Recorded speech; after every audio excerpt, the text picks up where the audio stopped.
बिस्मिल्लाहिर्रहमानिर्रहीम अस्सलाम वालेकुम दोस्तों। उम्मीद लरम چې تاسو به روغ جوړ او خوشاله وي او ژوند په مزو کې دوستانو سواد کې چې کوم څلور ماشومان وبو وړیو هغوی مور نن هارت اٹیک وشلو. هارت اٹیک نه مخکې هغې خپل خاوند څخه کومې خبرې کړې دي، خپل بچي څه طریقې باندې یاد کړي. دوستانو دې باره کې ټول معلومات په دې ویډیو کې شریکو او که تاسو ټولو معلوماتو باندې ځان خبرول غواړئ موږ ویډیو ځان سره تر اخره پورې وګورئ. او چې کوم ملګري مونږ په چینل باندې نوی دي هغوی د مونږ چینل مخه ځان سره سبسکرایب کړي، ټاله نشان دی وایي تاکہ مونږ راتلونکي معلوماتي ویډیو تاسو ته اسانۍ سره ملاو شي. دوستانو ډیر زیات د غم خبره مخته شوې چې سواد کې مور پلار نه څلور بچي په کور کې پاتې شي، خپله دوی ځان محفوظ مقام ته رسولی او هغه ځای کې دوی ته رایي چې مونږ خو څلور بچي دي او هغه په کور کې دي. دوی هغه ځای نه منډه کړې ده او چې کله کور ته رسېدلي دي نه خو کور و نه خو بچي هر چیز اوبو ځان سره وړي او هر یو چیز په سیلاب کې بهیدلي. دوستانو هغوی لاشونه ملا شوي او مور او پلار ډېر زیات غمزده و، ډېر زیات رنجیده و، ډېر زیات په تکلیف او غم کې و. دوی وی چې مونږ ځانونو ته څنګه سزا ورکړو چې مونږ نه خپل بچي څه طریقې باندې ریدل شي.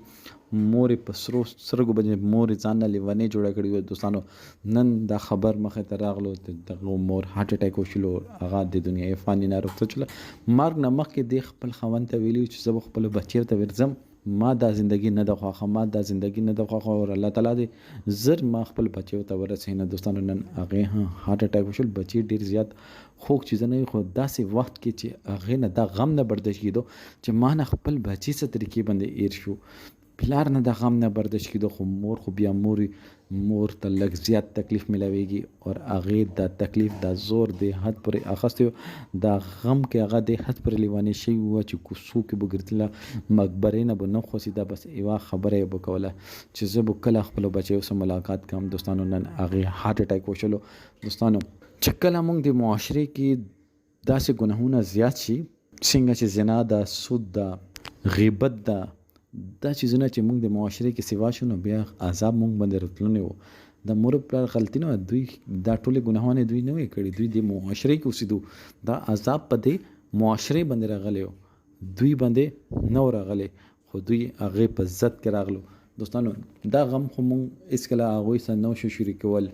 موږ ورته څومره مرضي ویل چې موږ تاسو په غم کې شریک یو، خو چې کوم زور هغوی زړه ته ملا شوی و بېشک موږ ټول د الله پاک امانتونه یو، موږ ټول به الله پاک ته به واپس ورځو. او دوستانو چې د بچیو زور چې دا کنه الله پاک دې چاته مخ ښیي دا ډېر زیات سخت زور دی، دا څوک نشي برداشت کولو. خاص طور باندې مور چې څلور بچي ته اوبه وړي وي او هغو بچیو پسې هغه د حد